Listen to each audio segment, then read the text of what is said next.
Bonjour,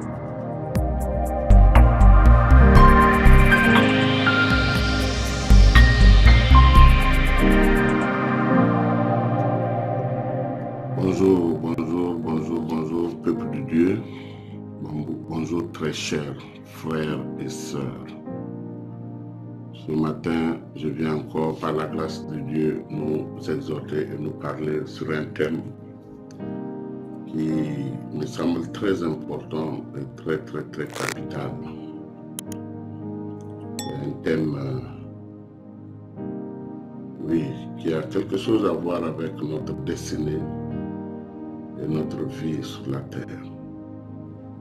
La Bible dit, c'est dans le livre de Apocalypse 4, verset 6. On nous parle des 4 êtres vivants qui entourent le trône de Dieu. Et ces 4 êtres vivants qui sont autour du trône de Dieu ont une particularité. La Bible dit qu'ils ont des yeux partout. La Bible dit qu'ils voient partout. Et la Bible dit qu'ils ont 4 facettes. Il y a l'homme, le lion, le taureau et l'aigle. Et Dieu nous a créés sur cette terre pour avoir ce que lui-même il appelle son image et sa ressemblance. Donc nous sommes là à l'image de Dieu, nous sommes là à sa ressemblance. Et Dieu est un Dieu qui règne dans les cieux. Et il a donné la domination sur la terre aux hommes.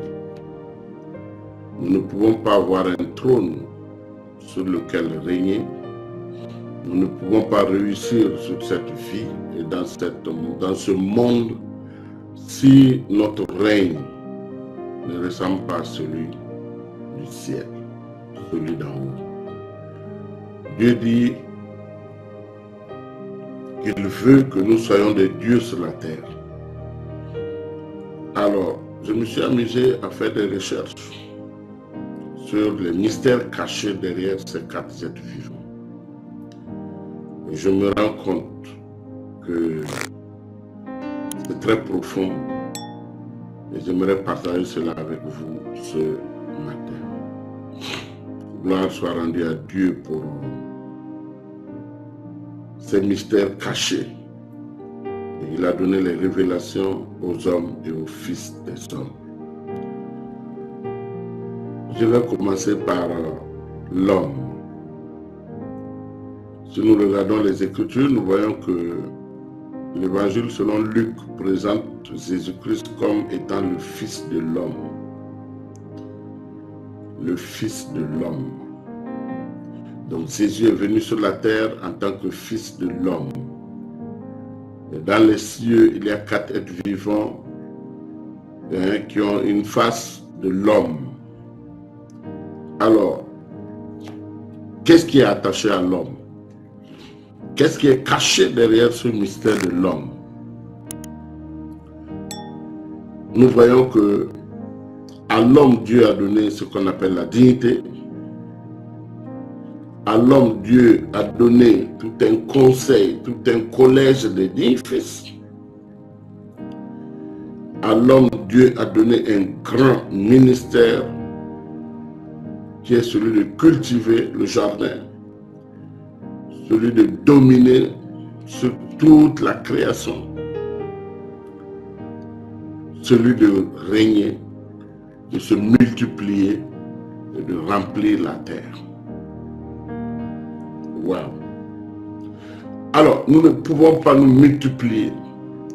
Nous ne pouvons pas avoir des grands ministères en tant que serviteur de Dieu ou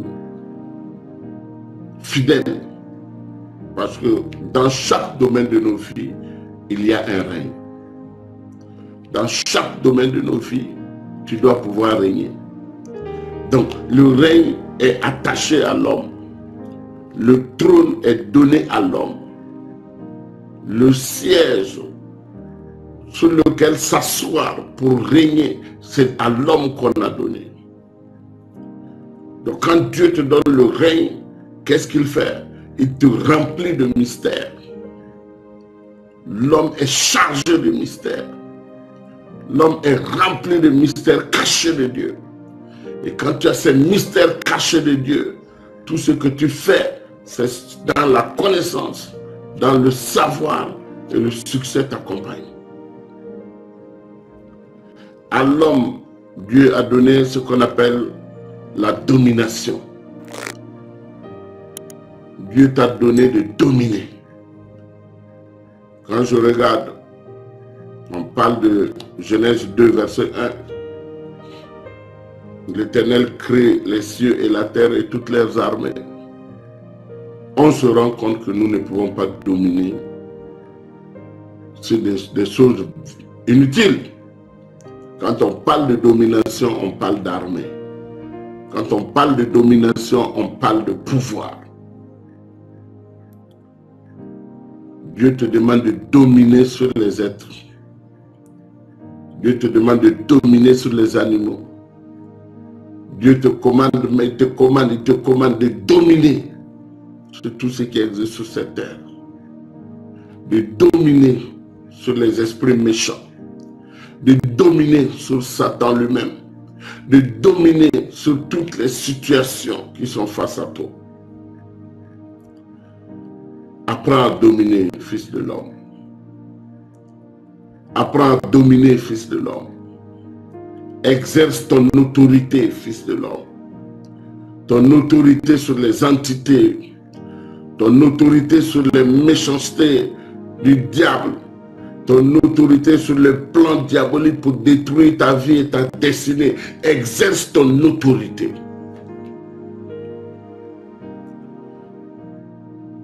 L'autorité. Le croyant, quand tu donnes ta vie à Jésus-Christ, il t'investit d'une autorité. Il te redonne l'autorité que tu as perdue. Il te donne le pouvoir que tu as perdu.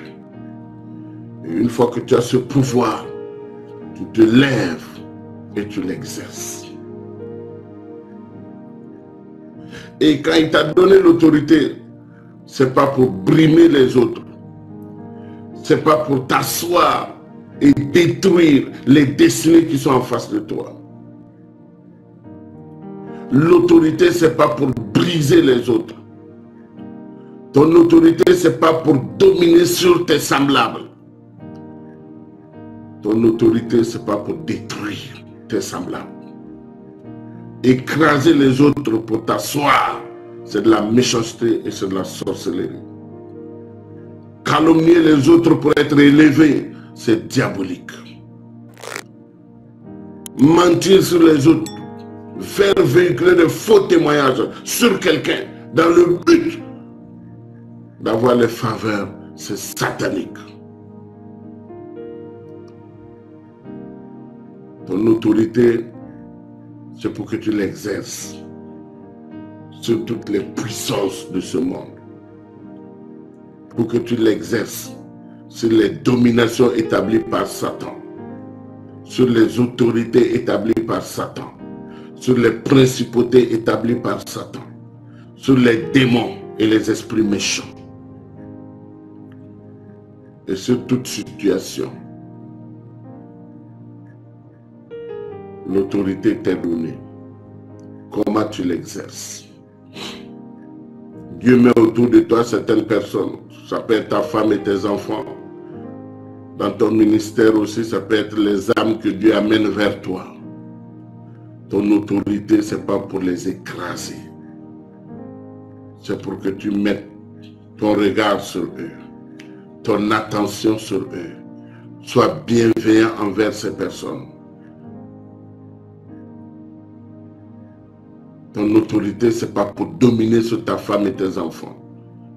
Ce n'est pas pour devenir, comme on appelle souvent, les chiens méchants dans les maisons. Exerce ton autorité dans la crainte de l'Éternel. Fils de l'homme, exerce ton autorité en créant Dieu. Et nous ne pouvons pas régner sur cette terre si nous n'avons pas de comité de sages autour de nous pour nous aider à gérer le trône et à prendre les bonnes décisions. Tu as toujours besoin des autres. Tu as toujours besoin du conseil des autres. Tu as toujours besoin que les autres te donnent leur avis. C'est très important. La Bible dit, faute de conseil, le peuple se meurt.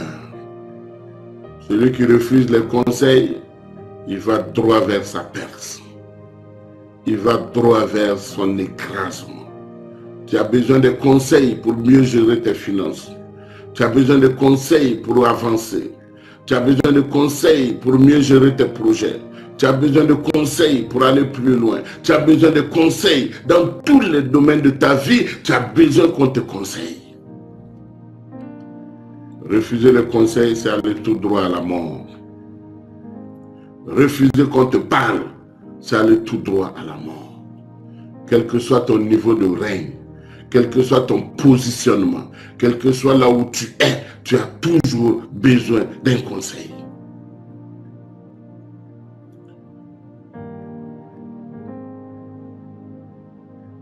Accepte d'être conseillé. Accepte d'être conseillé. Accepte qu'on te corrige. Accepte qu'on te dise non, là c'est pas bon. Accepte qu'on te dise que le chemin que tu prends c'est pour ta perte. Accepte qu'on te prévienne. Dieu a mis autour de nous des prophètes pour nous prévenir, pour nous avertir et pour nous mettre sur le droit chemin.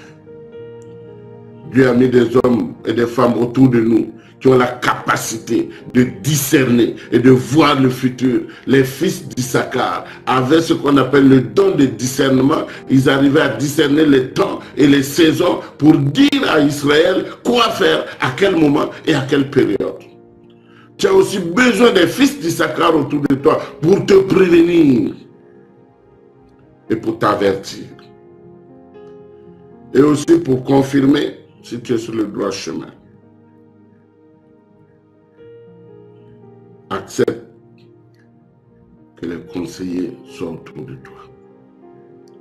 Quel que soit ton niveau de connaissance, tu as besoin d'être conseillé. Et aussi, avoir un trône sur le modèle du ciel.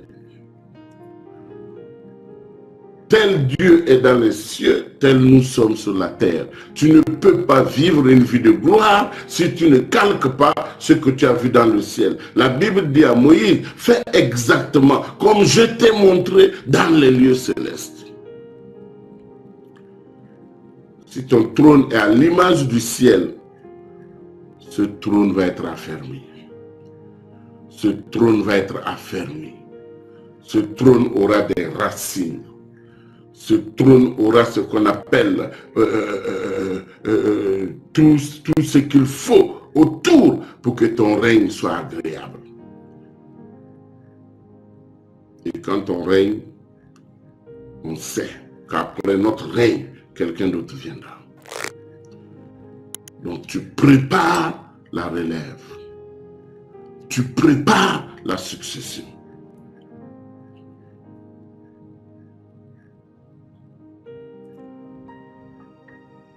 Le règne, c'est pour l'homme. J'aimerais interpeller quelqu'un ce matin. Il n'est pas encore trop tard pour régner ou pour corriger ton règne. Il n'est pas encore trop tard pour te mettre sur le droit chemin. Il n'est pas encore trop tard pour te lever et faire les choses selon Dieu. Frères et sœurs, confie-toi en l'Éternel et tu seras affermi. Confie-toi en ses prophètes et tu réussiras. Pour réussir, la parole de Dieu est là. Pour réussir, il y a des mystères. Pour réussir, il y a une conduite. Et j'aimerais que quelqu'un, après avoir écouté ce message, que tu comprennes que tu es fils de l'homme et que le règne de Dieu sur la terre, c'est toi qui l'exerces. Et en exerçant ce règne, tu dois te rassurer que tu as l'autorité. Tu dois te rassurer que tu as le pouvoir. J'aimerais prier pour quelqu'un qui a perdu l'espoir de régner, qui a perdu l'espoir d'exercer son pouvoir, quelqu'un qui a perdu son trône. Il y a des gens parmi vous qui ont perdu leur trône. Il y a des gens parmi vous qui ont perdu leur dignité. Il y a des gens parmi vous qui ont perdu leur autorité. Il y a des gens parmi vous qui ont perdu même le rêve. Ils ont perdu. Mais il n'est pas encore tard. Jésus me dit de te dire qu'il n'est pas encore tard. Il est venu sur la terre pour que l'esclave change de statut. Si tu étais esclave de Satan, il te sort de là pour t'installer maintenant dans ton trône de règne. Si tu étais esclave, embrigadé par des systèmes mis en place par des méchants, Jésus est là pour te délivrer de ce système et requalifier ton statut. Tu pars de l'état d'esclave à l'état de prince. Et tu quittes l'état de prince pour être roi. Parce que lui-même, Jésus est le roi des rois. Il a besoin des rois autour de lui. Il a besoin de rois pour régner dans des domaines différents, pour régner partout. Et il t'a choisi pour être un roi. Il a mis le regard sur toi pour être un roi. Il a mis sa vue sur toi pour être un roi. Accepte de rentrer dans la royauté. Accepte de rentrer dans le règne de Dieu. J'aimerais prier pour quelqu'un. Seigneur, ce matin, au nom puissant de Jésus-Christ, quelqu'un a besoin du salut ce matin. Quelqu'un a besoin d'être sauvé ce matin. Quelqu'un a besoin de quitter l'esclavage pour être parmi les princes ce matin. Quelqu'un a besoin de quitter, quelqu'un a besoin d'affermir son trône. Quelqu'un a besoin de se connecter à toi pour que son trône soit à l'image du trône céleste. Quelqu'un a besoin de toi ce matin. Saint-Esprit agit. Saint-Esprit intervient. Toi qui es la force, la puissance en action. Que toutes les chaînes qui retenaient embrigadées, ton peuple, que ces chaînes tombent maintenant, au nom de Jésus-Christ. Toutes les chaînes qui maintenaient tes enfants au bas de gamme, dans la servitude, au nom puissant de Jésus-Christ, les chaînes sont coupées maintenant. Les maladies ont empêché certaines personnes à régner sur la terre. Seigneur, que ta guérison les localise. Quel que soit le type de maladie, que ta guérison les localise. Quel que soit le type de maladie, que ta guérison les localise. Certains ont été possédés par des démons. Seigneur, délivre-les. Délivre-les au nom de Jésus-Christ. Délivre-les au nom de Jésus-Christ. Éternel Dieu Tout-Puissant, je bénis ton Saint-Nom pour la royauté que tu as restaurée, pour le trône que tu as rétabli, pour le règne que tu as redonné. Oui, pour l'esclave qui est devenu prince, et pour le prince qui devient roi, pour régner dans le domaine dans lequel tu l'as mis. Seigneur mon Dieu, qu'il règne. Si c'est dans le commerce qu'il règne, si c'est dans les affaires qu'il règne, si c'est dans les administrations qu'il règne, quel que soit l'endroit où tu as positionné tes enfants, que le règne les localise. Seigneur, la Bible dit que Daniel surpassait les satrapes et tout ce qui était autour du roi en intelligence. Donne à tes enfants de surpasser en intelligence partout où ils sont. Au nom de Jésus-Christ. Merci Seigneur, que toute la gloire te revienne au nom de Jésus. Amen. Je suis l'apôtre Dieudonné Kéré, le ministère Centre de rachat et de restauration basé à Libreville au Gabon. Si ce message t'a fait du bien, like, partage pour que quelqu'un d'autre puisse écouter et qu'il soit aussi un roi comme toi. Parce que Dieu a besoin des rois. Que Dieu vous bénisse.